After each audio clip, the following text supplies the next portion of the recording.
Hi, welcome to Senior's Last Word. This week, Man City gets beat by Tottenham Hotspurs, and that opens the Premier League race once and for all. Remember, City and Liverpool have been here before. Pep Guardiola has said it over and over again that Liverpool is his greatest rival. In fact, he consistently says Jurgen Klopp, he thinks, is, if not the best manager in the world, Liverpool perhaps the best club in the world. But likewise, Klopp, every time he gets a chance, he claims Pep Guardiola is the greatest manager in Europe. And when asked about teams, he keeps saying Man City are the best team in Europe. Two managers, one a German, the other a Spaniard. Full respect for each other, consistently claiming that it's the other who ought to be called or referred to as the best in the world. The question this week, our discussion today is, could the Pep Guardiola-Jurgen Klopp rivalry be the greatest in Premier League history? That's the question. I'm here to give you my opinion and what I think, because we've been here before. Arsene Wenger versus Alex Ferguson.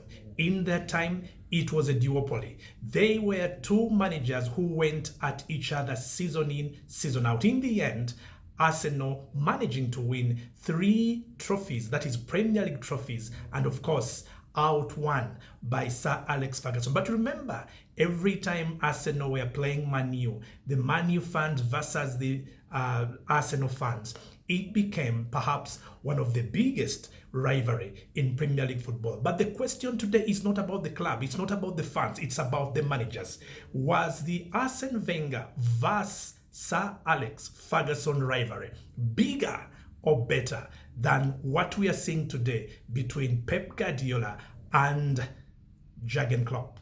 Well, straight into the differences. Remember, the time of Klopp and Pep Guardiola is when we've had different world-class managers in the Premier League. Never seen before, at least not at the time when Arsene Wenger and Alex Ferguson were going at each other. Today, we've had managers. Right now, remember, right now, the Chelsea manager, Thomas Tuchel, a world-class manager. No question. We've had managers like Rafa Benitez, who are past their sell-by date, but they are in that category. At the same time, Antonio Conte, as we speak, this manager of Tottenham Hotspurs, is world-class. Again, in the same time, we've seen managers like Luis van Gaal, Jose Mourinho, Carlo Ancelotti. These are managers who have been managing during these years, the years when the Pep Guardiola and Jurgen Klopp rivalry has gone to another level. Would you say at the time when there was a duopoly between Arsene Wenger and Sir Alex Ferguson, when the only managers to worry about were themselves, whatever they did, would that constitute such a huge rivalry to perhaps be rated as bigger than the current one, when two world-class managers has superseded and exceeded the scale of all the other world-class managers seen, and these two are standing out so much so that their teams, agreed by everybody across the Premier League, have set such standards that season in, season out, for the last 3 to 4 seasons, they are the benchmarks of class, quality, and world class in terms of competitiveness. Here we go. I want to believe, and I personally believe, that what sets apart not just a football team, but a football manager is the contribution they make in as far as impacting on the game is concerned. It's not just enough to be great with tactics. It's not just enough to be good with philosophy.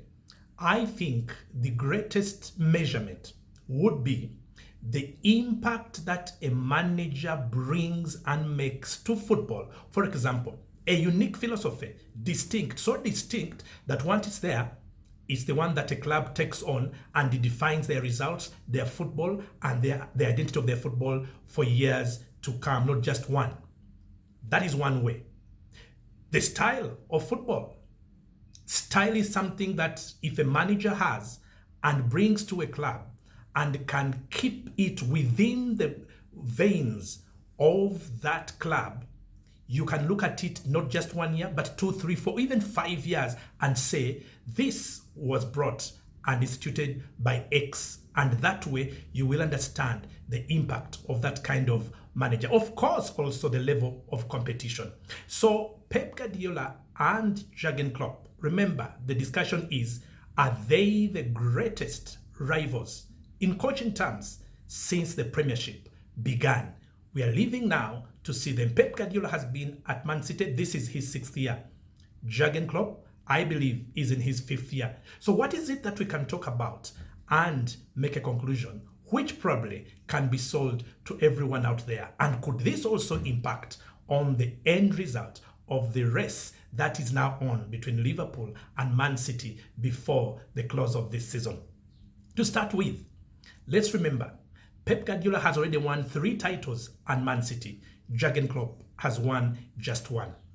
But once Pep Guardiola and Jurgen Klopp in the 2018-19 season, they went toe-to-toe right until the last day.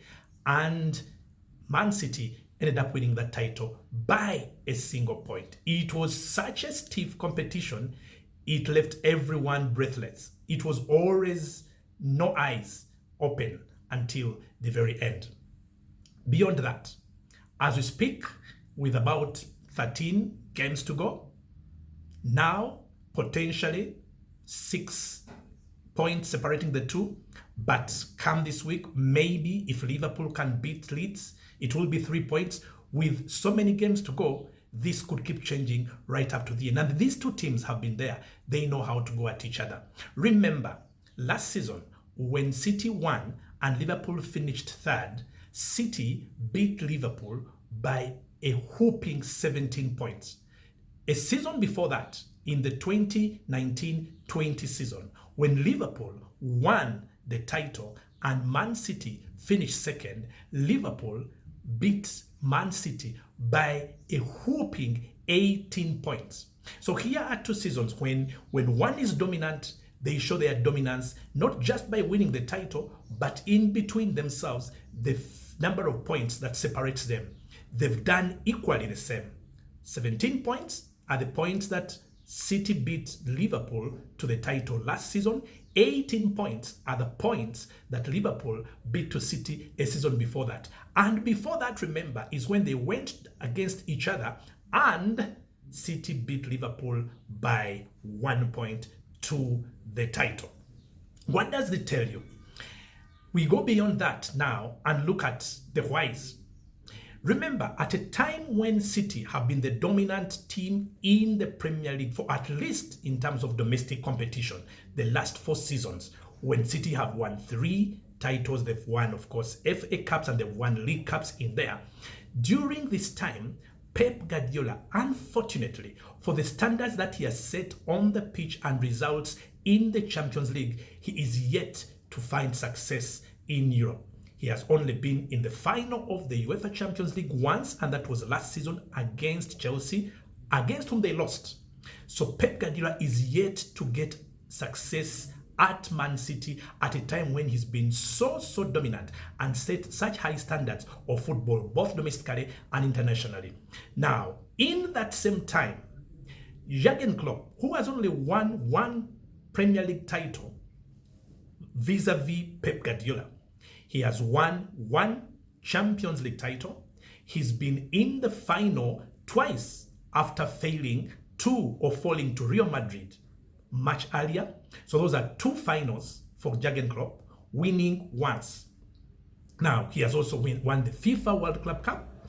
He's won the UEFA Super Cup. Now, talk about European success all the way to the FIFA Club World Cup.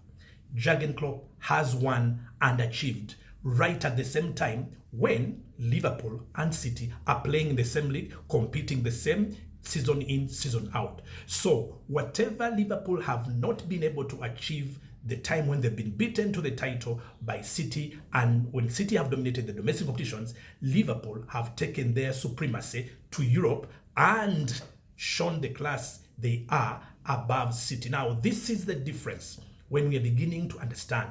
But before we look at the depth of that, let's look at what makes these two in full respect of each other and how are they impacting on football? How are they impacting on the Premier League? Because that's what makes coaches stand out. I'll go first. One, if you think about philosophy, the philosophies of Pep Guardiola and Jurgen Klopp stand out amongst any two football coaches we've seen in the Premier League before. They believe in attacking football, flair football, playing football one way, attack with flair, with color. That's their philosophy. They love to attack. There are different ways of attacking, and their approaches to attacking football is different. But the philosophy is one of attacking football. That's why in the same time and period you're talking about, Liverpool and City over the last 3 years, in terms of goals scored, season in, season out, they are dominating quite by mile. Now, secondly, while Jurgen Klopp believes in using wing backs to complement his forwards, that means he believes in width, but he believes in turning his left wing and right wing backs, he believes in turning them into attacking players, almost as though they're attacking midfielders themselves. So in the end, he believes that to attack, you do it not just with your attacking midfielders and your forwards, you've got to do it as well with your fullbacks, or you can do it. In the end, what has Jurgen Klopp done? Perhaps the first manager to do this, and shows that not by accident. Robertson and Trent Alexander, for 3 consecutive years, they have consistently either been the top goal creators for Liverpool in terms of providing assists, or they've been among the top 3 season in, season out for the last 3 seasons. Now, these are fullbacks, right fullback and left fullback, who are now wing backs. The impact they have on Liverpool's attacking play is so distinct, predictable, even though teams are failing to find a solution, that is a philosophy. It's a style. It's distinct. It's input. A manager has gone and sat and thought about that way, brought that way, introduced that way. It is working season in, season out. Today, the question is whether Trent Alexander is not one of the best playmakers in world football. He's only a fullback, only 21 years of age. Now, that is impact. He's impacted on football, and people have seen results. The way Liverpool play has been such that in the last 3 seasons as well, Mohamed Salah, Sadio Mane, and Roberto Firmino, the beneficiaries of Trent Alexander's style of play and Andy Robertson's style of play, are consistently leading goal scorers charts, both in Europe and in England. Now, is there a mistake here? No. The stardom, the prolific goal scoring nature or skills of Mohamed Salah, Sadio Mane, and Roberto Firmino have a direct link to the style and playing style of the 2 wingbacks for Liverpool. No accidents. That's distinct. That's a contribution. That's the impact. That's the change that Jurgen Klopp has brought to English football, the premiership. A different way of attack, a different way of playing, to the extent that when you talk about world class in Liverpool now, you've got to mention Andy Robertson, you've got to mention Trent Alexander-Arnold. Fullbacks, never known to be that before. Remember, when Ferguson was here, they never played like that, even though they were an attacking side. So this is impact. Reason 1 for Jurgen Klopp. Pep Guardiola, distinct. Yes, we know his is possession football, but there's something better that he's done, that he has brought to English football that no one else has done before. Not only does Man City possess football, play possession football, Their philosophy is, if my opponent does not have the ball, he can't win. He can't beat me. As long as I have the ball, it's a matter of time. In fact, they call it putting the ball in the fridge. The way Man City does that is all credit to Pep Guardiola. How he makes a team play in such a manner that possessing and keeping the ball looks as though it is second nature is remarkable. He did it at Barcelona. He did it at Bayern Munich. He's come at Man City in England, where we're used to balls flying all over, direct one football. He's done it, and for 5 seasons, Man City has established a distinct style of play, so distinct that not only is it attractive, it is effective. Effective in that Man City, season in and out, one of the teams with the best defenses because they hide the ball from the opponent. And in terms of attack, almost every season, they score, if not near to 100 goals, probably more than 100 goals per season in all competitions, even in the league alone. Now, that's distinct. That's identity. That's a way that one manager brings to football. That's an eternity kind of contribution. Man City play differently from the way Guardiola found them. Everybody is wowed by the way they play. That technical football that they play, that style, everything they do is something that every football fan sits and says, this is great to watch. This is entertainment. This is it. Now, Guardiola has brought and impacted not just on Man City, but the way Man City plays has stood out in the Premier League. Distinct style of football, which is not accidental. It's how they play. It's why they reach the point of saying, like they are doing this season, they don't even need a centre forward because of the way they play. Anybody can score. Anybody can assist. They are so fluid. I know you could take me back to Arsenal and say Arsenal once played like that. No, Arsenal didn't play like that. Arsenal used to play a flair style of game. Colorful, beautiful, really. Yes, those days they used even to call it tiki-taka in England. It was never tiki-taka. The difference between the way Arsenal used to play, entertaining, attacking, attractive, colorful, with aplomb, everything they did in the Thierry Henry days. The way they are different from this current Man City side is the Wenger philosophy was not one of keeping and hiding the ball from the opponent. The Wenger philosophy was we play like that and take the ball to the opposition so that we can't be resisted. And you couldn't resist Arsene Wenger's team. It was not about keeping and defending with the ball the way City are doing it. City do it for 2 reasons. Defending the ball, attacking with the ball. That's the reason they do it. And that's why they concede very little and score so many. Arsenal's way was, it is going to be the identity of this Arsenal team to play attractive football, flair football. It's going to be our brand. We play with flair, with panache, skill, one touch, movement. It was about the way they attacked.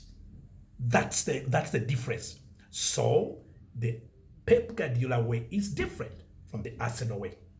Now, interesting. Secondly, or we can go into third, the loyalty to their beliefs. Both Guardiola and Klopp, they don't waver. They never waver. They don't waver from their beliefs. They play football their way. It impacts on the way they go about the market, which is different from the other managers. When Klopp is buying a player, he buys a player in mind, knowing that this player must be easy to work with, easy to change in terms of the way they approach football, adaptable, so that when he comes in the Man City system, he will easily fit in with the rest of them, because the Man City system is designed not to focus on an individual player. It's about the team. It's the same thing that Klopp does. When Klopp is buying a player, that's why he's resisted many times buying what you call world-class players. He resists that because these so-called standout world-class individual players, they come on their name and on their own as standout individual player. They have their value, their profile. When they come, they will continue to play the way they want to play. Klopp doesn't do that. Klopp looks for a gifted, talented footballer who has room for improvement, but also who can adjust and adapt to a style and the way. That is why it is to the credit of both Klopp and Guardiola that they get seemingly average players, no matter what the reputation is out there in the public, and transform them into world class. That's what distinguishes Pep Guardiola and Jurgen Klopp. There is not a single footballer today in Liverpool who either joined as a world class player or who was known as one class before playing for Jurgen Klopp. But today, Liverpool has not less than 8 world-class footballers, no question. They didn't join that way, they were never brought up that way. But talk of today, you refer to them as world-class because they are world-class. That is the craft of Jurgen Klopp. Similarly, Pep Guardiola, he may be spending millions. As we say, he doesn't hide the check leaf. He breaks the bank to bring players. But look at the players he breaks the bank to bring at Man City. Which world-class footballer has Pep Guardiola brought even with the big money? None. None. What he does is a willingness to break the bank if he identifies a talent that he believes has room to be taken to where Guardiola wants you. If he thinks he can work with that talent easily and transform that player, he is willing to break the bank. So the big money is not that the big money is on world class. Pep Guardiola's big money is on potential. And yes, when he brings you, when he puts them together, what do we have? Let me assure you today, the Man City squad has been built into world class, about 7 or 6 players in there by Pep Guardiola. And that's the mistake everybody makes. He did not buy world class. No, he buys top quality from wherever. But once you come and he works with you, within a season or 2, he transforms you into world class. That's what we do. Look at Bernardo Silva, Raheem Sterling. These are players who were known, who were out there. They were there. Yes, they were. Kevin De Bruyne, they were there. Mahrez, they were there. Nothing new. Nothing new. Look at them today. Look at them today. They are the ones you use as reference when talking about irresistible players. But they were never irresistible before. They were there before. We know they were there. Kevin De Bruyne played for Mourinho before he returned to Germany, and then he came back. They were there before. Now, this is the impact that these 2 managers are having. Everybody's talking about Mo Salah today. Everybody thought he was finished 6 years ago. Mo Salah today is among the top 3 footballers. Look at the journey that Trent Alexander, the young man who started playing for Liverpool under Jurgen Klopp at 18. In 3 years, he's talked about as one of the greatest ever wing-backs. People don't even know whether he's a midfielder or not. As we speak today, Sadio Mane just scored 104 goals to equal Didier Drogba's 104 league goals for Chelsea. We all know what Didier Drogba was, a huge, big legend at Chelsea. And Sadio Mane, somehow, he's there. He's in there, already in the equation. Now, when you look at this Liverpool thing, this creation, this impact, this is 2 coaches who just do their thing, and they know it very well. Let's look at the other thing that distinguishes them: controlling games. When Man City controls a football match, he will win. And that's how they win. They have the same approach towards the way to win football matches. Control the game, dictate the tempo, you will win a football game. That's what Liverpool does, that's what Man City does. That is something they both know, they both do very, very well. And then the belief in the squad. Most of the coaches believe in individuals. They buy 1 player, 2 players, and they build everything around those players. Pep Guardiola and Jurgen Klopp do not necessarily believe in individual players. They believe in squad. They believe in the squad. Yes, that is why you see Klopp and Liverpool resist, even right now, when Mo Salah is clearly the leading player, because he has made him. Jurgen Klopp has made Mohamed Salah. They are not rushing to sign contracts simply because it's Mohamed Salah. They have to look at different things affecting the squad as opposed to the interest of one player. Because they know where Salah has been, if he chooses to go, someone will come. Liverpool had once had Philippe Coutinho. He was the big player next in line after Luis Suarez. He wanted to go. He was let go. What is the benefit? The benefit is that we have seen huge players coming up. Virgil van Dijk, one of the beneficiaries of that transfer, because he was born at the time when Philippe Coutinho left. Look at where he is now. The goalkeeper, Alisson, world class already. Look at where he is now. Gini Wijnaldum, everybody said, but how can he leave? He's still important to Liverpool. He can't leave. His experience is not. Wijnaldum has gone. You know, football has failed. Coutinho left. His football failed wherever he left. But in the place of Wijnaldum, what does Liverpool have today? He can call on Henderson, who Klopp has developed into world class when he was one of the most mocked players at Liverpool. Today, not just that he's carrying that captain's armband, he is that good. He's proven as a leader, he's proven in terms of importance of the field. So the key issue here is the squad belief. Liverpool, as we've seen even this season, even when they have so many injuries, and they have had injuries for 2 successive seasons, but the way they utilize and make good of the squad at their disposal, something so different from either Chelsea, Man U, or Arsenal today. Today, Chelsea are saying they dropped off in terms of competing this season because of injuries they've had this season. But Liverpool has had injuries. So many, they've never dropped off. They've always believed they can compete with City. And where we are today, they have shown they can compete. So this squad thing, the idea of not elevating a single player. We've seen Pep Guardiola, even when we thought Sterling was the player, he's benched him. He's benched Gundogan at certain points. He's benched Gabriel Jesus. He's benched he's benched the Algerian captain, Mahrez. They're never afraid to put players on the bench just to advance a reasoning that it is the team. Foden, the youngster who has suddenly burst out. I once thought that Foden was always going to have a problem adapting and fitting into that set of players. But look at Foden, young man, but whether he's in or out, you know that when he comes on, you're always so scared to face him. So what is it about these two guys? It's about the way they believe in squad and utilization of that squad. Now, when you come to the gegenpress, the style that Klopp has brought to Liverpool, and when they do it, they're almost unbeatable. What has made Liverpool be called or referred to as mentality monsters is the high press, the way they do it, to the extent, and this is confusing and baffling everyone, that they defend a high line, and when they're playing and you're looking at them, you think they can concede a goal in time. You think they cannot win. But how many games, both in the Champions League and at home, has Liverpool played under Jurgen Klopp, season in, season out? This season, last season, the season before that, using the same so-called risk system of defending the high line. But how often do they concede goals?